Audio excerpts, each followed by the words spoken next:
நம்முடைய திரு கோவை சத்தியன் இணைந்திருக்கிறார். அகில இந்திய அண்ணா திராவிட முன்னேற்ற கழகத்துடைய தேசிய செய்தி தொடர்பாளர். Thiru Sathyan, you have been in the headlines today from the morning. என்ன ஹெட்லைன் கொடுக்குறீங்க? அதிமுக தாவேகா கூட்டணி வாய்ப்புக்கான சமிக்ஞைகளை கொடுத்திருந்தீங்க. Does it still exist? பூர்வ அறிவிப்பு நம்ம தலைமை முடிவெடுப்பாங்க. பொதுச்செயலாளர் முடிவெடுக்கிறது தான் அதிகாரப்பூர்வ அறிவிப்பாக வரும். ரெண்டு பக்கமும் ஒரு பரிவர்த்தனை இருந்தது உண்மை, இருந்து கொண்டு இருப்பதும் உண்மைதான். ஆனா இப்ப இந்த டெவலப்மெண்ட் எப்படி இருக்குன்னா, பரீட்சையில 35 மார்க் வாங்கினதான் பாஸ். நான் 20 மார்க் வாங்கியிருக்கேன், என் பக்கத்துல இருக்கவன் 10 மார்க் வாங்கியிருக்கான். ரெண்டு பேரும் சேர்ந்து வாடா என்னோட 10 மார்க் எடுத்துக்கடா நீ பாஸ் ஆயிருன்னு சொல்ற மாதிரி. 108 இன்னும் ஒரு வேகண்ட் சீட் திருச்சி அவரோட ரிசைன் பண்ணா 107. இன்னும் மெஜாரிட்டிக்கு 10 நம்பர் வேணும். 5 நம்பரை வச்சு போய் எதுக்கு காங்கிரஸ் இவ்வளவு கஷ்டப்படுது? அது நாட்டாமை உத்தியோகத்துக்கு காங்கிரஸ் தாவா பதில் பார்க்கணும். பாஜகவுடன் கூட்டணி இல்லாத கட்சிகள் தான் கூட்டணி. இவங்க எதுக்கு இந்த நாட்டாமையோட இப்ப பாக்குறாங்க? எதுக்கு இவ்வளவு அவசரம்? பட் சத்யா, நீங்க ஒரு ஃபைன் ரீடிங்கா பார்த்தா அவங்க கம்யூனல் ஃபோர்சஸ், கம்யூனல் பார்ட்டிஸ் தான் சொல்லியிருக்காங்களே தவிர அதிமுக வந்து நெகட்டிவ் லிஸ்ட்ல வைக்கலையே. நீங்க காங்கிரஸ் தாவேகா கூட்டு கொடுத்தனும் நடத்த முடியாதா? இது முடிவெடுக்க வேண்டிய அதிகாரமும் அந்த முடிவெடுக்கக்கூடிய தன்மையும் பொறுப்பு யார்கிட்ட இருக்கு? மரியாதைக்குரிய முதல்வர் விஜய் கிட்ட இருக்கு. Not chief minister yet. சரி, பொறுப்பேற்க போகக்கூடிய முதல்வர் விஜய், முதல்வராக பொறுப்பேற்கக்கூடிய விஜய் கிட்ட இருக்கு. இதுக்கு மத்தவங்கள்ட்ட இருந்து எதுக்கு கல்யாணத்துல பக்கத்துல பாயசம் மாதிரி காங்கிரஸ் நாட்டாம செய்து? காங்கிரஸோட வேலை 5 நம்பர் கொடுக்கறதோட முடிஞ்சு போச்சு. இந்த சிந்தனை உடையவர்கள், அந்த சிந்தனை உடையவர்கள், இப்படி இல்லாதவர்கள், அப்படி இல்லாதவர்கள் கூட்டணி வந்து சொல்லி காங்கிரஸ் நாட்டாமை பண்ணுவீங்க. ஓகே, தெளிவா இருக்கணும். 5 நம்பர் கொடுத்தாச்சு, நாங்க திமுக விட்டு வெளியே வந்தாச்சு கூட்டணி. எங்களுக்கும் திமுக இனிமே பேச்சுவார்த்தை இல்லை. ஒண்ணு அந்த முடிவுக்கு வரணும், இல்ல தாவாக எடுத்த முடிவு எங்க அழைப்பை ஏற்று நாங்க அவங்களுக்கு ஆதரவு கொடுத்துருக்கோம், எங்களோட உறவு தாவாக்காவோட தான், இனிமே தாவாக்கா தான் முடிவு எடுக்குன்னு சொன்னா அதுல ஒரு நியாயம் இருக்கு. வெளியே வந்துட்டு இவன்னாரோட தான் கூட்டணி வரணும், அன்னார் தான் கூட்டணி வரணும், ஆனா நாங்க ஆதரவு கொடுத்துட்டோம், நாங்க என்ன திமுக இந்தியன் அலைன்ஸ்ல தொடருவோம். இதெல்லாம் என்ன குழப்பம், உச்சபட்ச குழப்பமா இருக்கு. அதுல உங்களுக்கு அசௌகரியமும் வருத்தமும் இருக்குன்னு நான் புரிஞ்சுக்கிறேன். பட் இன்னும் அசௌகரியம் வருத்தம் இல்ல. இது ஆங்கிலத்துல சொல்ற மாதிரி too many cooks spoil the broth. இதை மரியாதைக்குரிய விஜய் முடிவெடுக்கணும். பாசிபிலிட்டி இருக்குன்னு நினைக்கிறீங்களா in this given situation? Yeah, there are many possibilities in multiple fronts in multiple ways. Okay, is that doors are not closed. Okay, இன்னும் கதவுகள் அடைக்கப்படல. இன்னமும் கூட தாவேகா காங்கிரஸ் அதிமுகங்கிற ஒரு காம்பினேஷனை நீங்க ஏத்துக்க தயாரா இருப்பீங்களா? காங்கிரஸுக்கு தலைமை தான் முடிவெடுப்பாங்க. இது முடிவெடுக்கக்கூடிய அதிகாரம் அதிமுக தலைமை, பொதுச் செயலாளர் தான் இருக்கு. தலைமை தான் முடிவெடுப்பாங்க. ஆனா இப்ப இந்த பர்முடேஷன் அண்ட் காம்பினேஷன் நம்ம பேசுவோம்ல, இது மரியாதைக்குரிய விஜய்க்கு கை கொடுக்குமான்னு கேட்டா கொடுக்காதுங்கிறது களத்துல இருக்கிற எல்லாருக்குமே தெரியும். 117 மெஜாரிட்டி, வெறும் 117 அட்டைன் பண்ணா மட்டும் கவர்மெண்ட் 5 வருஷம் ரன் பண்ணிட முடியாது. உங்க பிரிஸ்கிரிப்ஷன் என்ன? திரு விஜயோடைய 108 பிளஸ் அதிமுகவுடைய 47 சேர்ந்தான்னா அது ஒரு நல்ல வலிமையான பிளாக்கா இருந்திருக்கும். உங்களுக்கு முதல் மரியாதை வந்திருக்கணும்னு எதிர்பார்க்கறீங்களா? இல்ல, எடுக்கக்கூடிய முடிவு இந்த 1.5 கோடி வாக்காளர்கள், இளைஞர்கள், ஜென்சி வாக்காளர்கள் வாக்கு போட்டிருக்காங்கல்ல, ஒரு கனவா இவர் முதல்வராக நம்மளை ஆட்சி பண்ணணும்னு. அந்த கனவை நினைவாக்கக்கூடிய இடத்துல யார் இருக்காங்கிறத மரியாதைக்குரிய விஜய் அவர்கள் கொஞ்சம் சிந்திச்சு பார்த்து முடிவெடுக்கணும்னு சொல்றேன். அவ்வளவுதான். உங்க பொதுச் செயலாளர் தான் இறுதி முடிவு எடுப்பாரு. பட் ஆனா இந்த ஒரு ஃபார்முலேஷன்ல திரு CV சண்முகம் ஒரு முக்கிய பங்காற்றார் அப்படின்னு செய்தி. Is that something you can confirm? இல்ல, கட்சியில் இருக்கக்கூடிய தேர்ந்தெடுக்கப்பட்ட எம்எல்ஏஸ் ஒருத்தருக்கு ஒரு லைன் ஆஃப் கம்யூனிகேஷன், ஒரு மோட் ஆஃப் கம்யூனிகேஷன் வச்சிருப்பாங்க.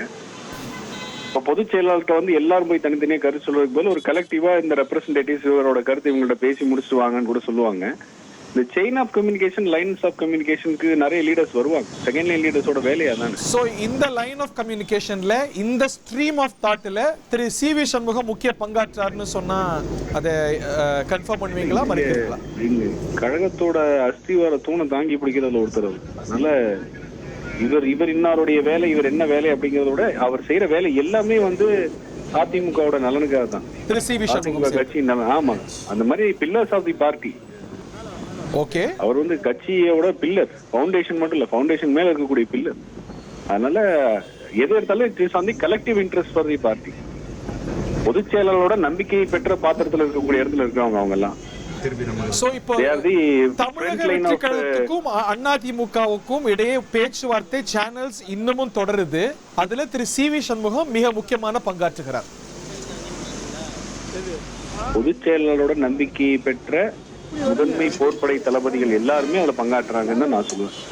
ஓகே, ஒரு தனிப்பட்ட ஒருத்தரை நம்ம சொன்னா அப்புறம் வந்து அது பெரிய வைக்கிறாங்கன்னா தேவையில்லாம ஊட்டுவாங்க. பொதுச் செயலாளரோட நம்பிக்கையை பெற்ற பல போர்ப்படை தளபதிகள்ல மரியாதைக்குரிய அண்ணன் வேலுமணி இருக்காரு, அண்ணன் விஜயபாஸ்கர் இருக்காங்க, அண்ணன் சி வி சண்முகம் இருக்காங்க, தங்கமணி அண்ணன் இருக்காங்க. அந்த மாதிரி பொதுச் செயலாளரோட நம்பிக்கையை பெற்ற பல போர்ப்படை தளபதிகள்ல எல்லாருமே அவங்களோட பங்கு என்ன அப்படிங்கறத வந்து இந்த நேரத்துல வேலை செய்வாங்கிறது. The ball is in Mr. Vijay's court அப்படினு சொன்னீங்க. Is it still there இல்லாட்டி அது பவுன்ஸ் ஆயிருக்கா? இல்ல, it is still there. Okay, நீங்க என்ன என்விசாஜ் பண்றீங்க? Mr. Vijay was about to pick it up and start playing, but he is hesitant to which game to play. Okay, நீங்க என்ன என்விசாஜ் பண்றீங்க? நீங்க ஐடியலா இது நீங்க ஒரு ஸ்டெபிலிட்டியை பத்தி சொன்னீங்க. நீங்க அந்த ஸ்டெபிலிட்டின்னு சொல்லும்போது என்ன என்விசாஜ் பண்றீங்க? எப்படிப்பட்ட ஒரு கவர்மெண்ட்டை நீங்க ப்ரப்போஸ் பண்ணி என்விசாஜ் பண்றீங்க? ஒரு ரெண்டு தேரி வரும். ஒன்னு, to reach the required numbers. So now Congress, VCK and the other parties with 1 or 2 MLAs will join hands and they will try to give the government a life. ஆனா அந்த டெஸ்டிங் டைம்ஸ்னு வரும்பொழுது இதே மொமெண்டமோட விஜய்னால சக்சீட் பண்ண முடியுமா அப்படிங்கிறது it will become a big question mark. அது வந்து ரொம்ப ஸ்லெண்டர் மெஜாரிட்டியா இருக்கும், நித்யகண்டம் பூர்ணாயுஸ்ங்கிற மாதிரி இருக்கும்னு நினைக்கிறீங்களா? இல்ல, எந்த முடிவு மரியாதை விஜய்னால எடுக்க முடியாது. தன்னிச்சையான முடிவுகள் ஒரு அப்படிங்கிற எதையுமே எடுக்க முடியாது. Every time he has to be dependent on these parties and he has to take a consent. But இதுலயே ஒரு பார்ட்டி ஒத்துக்குவாங்க, இன்னொரு பார்ட்டி ஒத்துக்க மாட்டாங்க. அந்த பிரச்சனை வரும். பட் நீங்க அந்த ஃபார்முலேஷன்ல இருக்கீங்க வச்சுக்கோங்களேன், உங்களுக்கு ஒரு நிறைய லெவரேஜ் வந்துடாதா? நீங்க 47 வச்சிருக்கீங்க அப்படிங்கும்போது உங்க லெவரேஜ் வந்து ரொம்ப ஜாஸ்தி ஆயிடாதா? இதுவாது சின்ன சின்ன கட்சிகள் அங்கங்க சில நம்பர்ஸ் வச்சிருக்காங்க. 47ஓட வெளியில இருந்து ஆதரவு இல்ல உள்ளே இருந்து ஆதரவுன்னா உங்களுடைய பலம் டிஸ்ப்ரொபோர்ஷனேட் லெவரேஜ் உங்களுக்கு போயிடாது. அதையும் அவர் யோசிப்பாரா இல்லையா? இல்ல, அது யோசிக்கிறதுனால இதை ஃபர்ஸ்ட் சேஃப்டி பண்ணிக்கலாம் அப்படிங்கிற தாட் ப்ராசஸ் கூட இருக்கலாம்.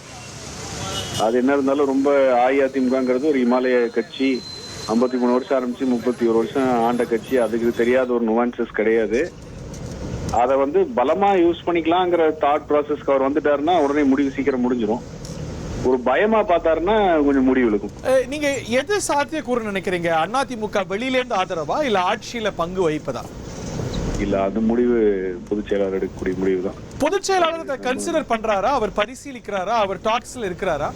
இல்ல, அவரோட அனுபவத்துக்கு அவர் நிறைய பெர்முடேஷன் அண்ட் காம்பினேஷன்ஸ் யோசிப்பாரு. அவர் என்ன முடிவு எடுக்கிறாருங்கிறது ஃபைனல். அதனால நிறைய ஸ்பெகுலேஷன்ஸ் தான் ஓடுது இப்போதைக்கு. ஆனா அந்த லைன் ஆஃப் கம்யூனிகேஷன் வந்து ரொம்ப மினிமலிஸ்டிக் டீடைல்ஸ் தான் டிஸ்கஸ் ஆகிட்டு இருக்கு. அதனால I can be assured that doors are not closed. Doors are still open and communications are still happening. Okay. ஆனா இப்ப Congress trying to take the brick with the role will only spoil the apple cart. Okay, ஆனா இப்ப நீங்க வந்து பாஜகவை விட்டு வரத்துக்கு தயாரா இருக்கிறீங்களா? பாஜகவோட உறவை துண்டித்து வரத்துக்கு? ஏன்னா அது காங்கிரஸோட எக்ஸ்பெக்டேஷனா மட்டும் இருக்க வாய்ப்பு இல்லை. திரு விஜயும் கூட அதை விரும்பக்கூடும். ஏன்னா அவர் கொள்கை எதிரியா பாஜகவை அறிவிச்சிருக்கிறார். சோ இந்த நீங்க சொல்ற இந்த பாசிபிலிட்டி நடக்கணும் அப்படின்னா நீங்க பாஜகவுடனான உறவை துண்டிக்கணும். Are you ready? நான் இன்னும் எப்படி பதில் சொல்லணும்னா, தமிழ்நாடை பொறுத்த வரைக்கும் திராவிட கட்சிகள் தான் கூட்டணிக்கே தலைமை. அப்படி பார்த்தா காங்கிரஸோட முடிவை திமுக தான் எடுத்திருக்கு. திமுக தலைமையேற்ற காங்கிரஸ்னால ஒரு தன்னிச்சையா முடிவு எடுக்கும்போது அதிமுக தலைமையில் ஏற்ற மற்ற கட்சிகள் இருக்கும்போது அதிமுக முடிவு எடுக்க முடியாது. Why should we wait for the consent for others? So உங்களுக்கு பாஜக தேவையில்லை, சோ யூ ஆர் ரெடி அப்படின்னு ஒரு லாஜிக் தானே. அதிமுக பொதுச் செயலாளர் எடப்பாடியார் தலைமையில தான் கூட்டணி. திமுக தலைமையில் கூட்டணின்னு சொன்ன திமுக கூட்டணியில் இருக்கிற ஒரு கட்சியை தன்னிச்சையா போய் முடிவெடுக்கிற அதிகாரம் அவங்களுக்கு இருக்கும் பொழுது அதிமுக தலைமையில் கூட்டணியில் இருக்கிற தலைமை ஏற்கக்கூடிய கட்சி எதுக்கு அடுத்தவங்கள்ட்ட போய் நம்ம வெயிட் பண்ணணும்? Okay, the option is still ஓபன்ங்கறீங்க. நன்றி. இப்ப நம்ம தெரியல பார்ப்பது சென்னை OMR சாலையில திரு விஜயோடைய வாகன அணிவகுப்பு வர காட்சிகளை பார்க்கின்றோம். சென்னை டைடல் பார்க் கிட்ட I am reminded of his final day of campaign. இங்கே தான் அத்தனை ஜேன்னு கூட்டம். நாங்கள்லாம் டிராஃபிக் ஜாமில் மாட்டிக்கிட்டு நின்னோம். அந்த அளவுக்கு பெரிய இளைஞர் பட்டாள கூட்டம் இங்கே நிறைத்திருந்தது. இந்த இடத்துல தான் அவர் வந்து தன்னுடைய ஃபைனல் டே ஆஃப் கேம்பெயின் செஞ்சார். சென்னை டைடல் பார்க்கை தாண்டி சென்னை ஓஎம்ஆர் சாலையில், ராஜீவ்காந்தி சாலையில், திருவான்மியூர் சிக்னலை தாண்டி திரு விஜயுடைய வாகன அணிவகுப்பு. அவர் இன்னும் முதலமைச்சர் ஆகலை. இப்போ அவருடைய அந்தஸ்து அப்படின்னு பார்க்கும்போது டிவிகேவுடைய லெஜிஸ்லேட்டிவ் பார்ட்டி லீடர் தான். பட் ஆனால் அந்த அரசு இயந்திரம் அவருக்கு முதலமைச்சருடைய அந்தஸ்து. இன்னைக்கு ஸ்டாலின் முதலமைச்சராக இருந்தபோது போகக்கூடிய அதே அளவுக்கான கான்வாய், பைலட் வாகனங்கள், போலீஸ் வெஹிக்கிள்ஸ், ஆம்புலன்ஸ் எல்லாமே முதலமைச்சருடைய பரிபூர்ண அந்தஸ்து வழங்கப்பட்டிருக்கிறத பார்க்கின்றோம். இந்த ஆட்சி மாதிரி காட்சி மாதிரி இருக்கிறதுடைய முக்கியமான விஷுவல் இல்லையா மணி சார்? ஆமாம், நிச்சயமாக. என்னென்னா இதில் கொஞ்சம் வெஹிக்கிளை ஸ்ட்ரென்தன் பண்ணியிருக்காங்க. அதுக்கு முக்கியமான காரணம் வந்து இல்லை, நிறைய இளைஞர்கள் வந்து அவரை ஃபாலோ பண்ணி வந்தாங்க இல்லைங்களா.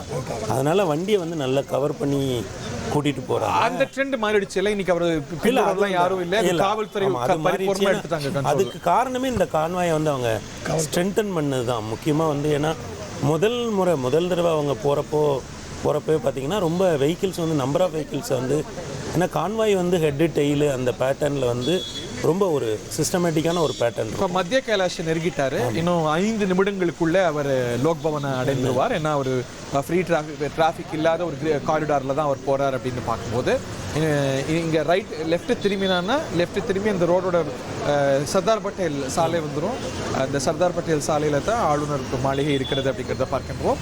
ஆளுநர் மாளிகையை நெருங்கி விட்டார் தமிழக வெற்றி கழக தலைவர் விஜய். இப்போ நம்ம வந்து திரு கோவை சத்யனுடைய ஃபோனோவை டீகோட் பண்ணுவோம். அதில் நான் ரொம்ப நியூஸியாக பார்ப்பது திரு சிவி சண்முகத்தை அவர் பாராட்டி பேசிய விஷயங்கள்.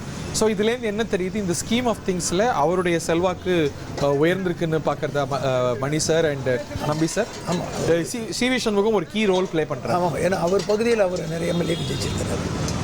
மணி சார், அது ஒரு பாயிண்ட். இங்கே ஒரு பவர் பிளே உருவாயிருக்கு, ஒரு புது ஒரு ஆலோசனையில் இருக்காங்கன்றது தெரியுது. ஏன்னா நம்ம வந்து இந்த நேரத்தில் வந்து அவருக்கு முக்கியத்துவம் கொடுப்பாங்க. நம்ம இந்த நேரத்தில் வந்து டாட்ஸ் அவ்வளோ சீக்கிரமாக கனெக்ட் பண்ண முடியாது. இதை கனெக்ட் பண்ண கூட அது உதிர்ந்துரும். அதெல்லாம் நம்ம பாசிபிலிட்டி. இன்றைக்கு வந்து அந்த கட்சி வந்து இந்த தேர்தலில் அவங்க 3வது இடத்துல இருந்தால் கூட இந்த மாநிலத்தை வந்து 30 ஆண்டுகள் 32 நாட்கள் ஆண்ட ஒரு, என்ன திருப்பி சொல்லுங்க, 30 ஆண்டுகள் 32 நாட்கள் அந்த 30 ஆண்டுகள் 32 நாட்களா? தமிழ்நாட்டை அதிகமா ஆண்ட கட்சி அதிமுக. இவங்க தான் இந்த சாதனையை வேற யாரும் முறியடிக்க முடியும்னு எனக்கு தோணலை. இந்த ஜனநாயக அமைப்பில் இந்த 30 ஆண்டு 32 நாட்கள்ங்கிற இந்த அபாரமான. திமுக எவ்வளவு நாட்கள்? அவங்க 25 ஆண்டுகள். திமுக 25 ஆண்டுகள் தமிழ்நாட்டு ஆண்டு இருக்கிறது. அதிமுகங்கிறது 30 ஆண்டுகள் 32 நாட்கள். ரெண்டு பேரும் எதிர்கட்சி வரிசையில அமர வேண்டிய ஒரு சூழல் உருவாகியிருக்கிறது. பட் அவர் இன்னமும் இந்த டாக்ஸ், இந்த சேனல்ஸ் ஆர் ஓப்பன் அப்படிங்கிறார். தாவேக அதிமுக அவங்க ஏதோ ஒன்று யோசிக்கிறாங்க சார். ஆனால் அவர் பெரிய கட்சி சார் அவங்க.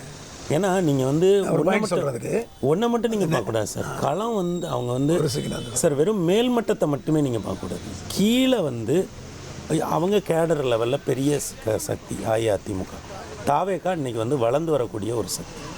இப்போது நீங்கள் மேலே வந்து அவங்கள அகாமடேட் பண்ணிட்டீங்க அப்படின்னா கீழே களத்தில் அது என்னவா மாறும்?